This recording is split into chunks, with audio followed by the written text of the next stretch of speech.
All right, anyone else tonight for public input?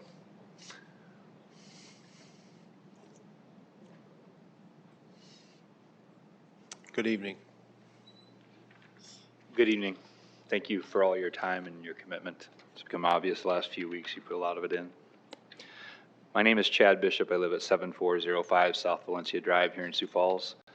Tonight I'm asking for a new policy from the city of Sioux Falls on behalf of its employees in order to set a precedent for other institutions in the state of South Dakota. The federal executive has said everything is on the table. You represent nearly 200,000 citizens, or roughly 23% of the citizens of South Dakota, so what you do here matters. An example, Army Regulation 40-562, immunizations and chemoprophylaxis for the prevention of infectious disease. 2-1-G, screening for immunity for some vaccine preventable diseases, serologic or other tests, can be used to identify pre-existing immunity from prior infections or immunizations that may eliminate unnecessary immunizations.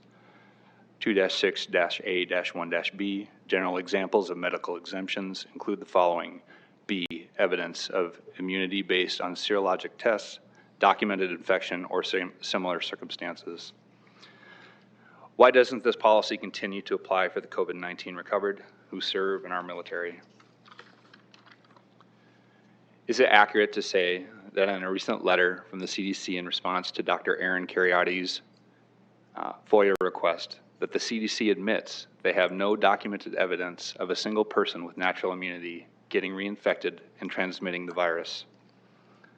My request of this body is that the City of Sioux Falls preemptively state their policy of granting medical exemptions for all COVID-19 recovered persons for any future federal mandate. It has been 20 months and 6 days since the first case of COVID-19 was reported in South Dakota. You think all of this began, did you think when this began, we had seen an attempt to install a regime of medical apartheid in the United States of America? Papers, please, in the United States of America.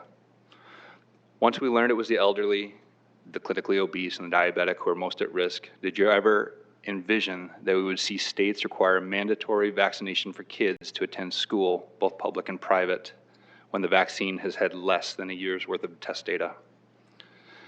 Since the CEO of Pfizer is calling folks who spread vaccine misinformation criminals, I want to be doubly sure I choose my words carefully going forward, as the current regime may do his bidding. By the way, wasn't it Pfizer who paid out the largest healthcare fraud settlement in history, with $1.2 billion of it being a criminal fine? Quoting Dr. Richard Feynman, science is the belief in the ignorance of experts. In that spirit, do the vaccines on offer provide sterilizing immunity? Do the vaccines on offer prevent infection? Do the vaccines on offer prevent transmission? Do the vaccines on offer confer the development of mucosal IgA antibodies? Do the vaccines on offer? Thank you for your time. Thank you, Chad. Anyone else for public input tonight? All right, look for a motion to adjourn us out then.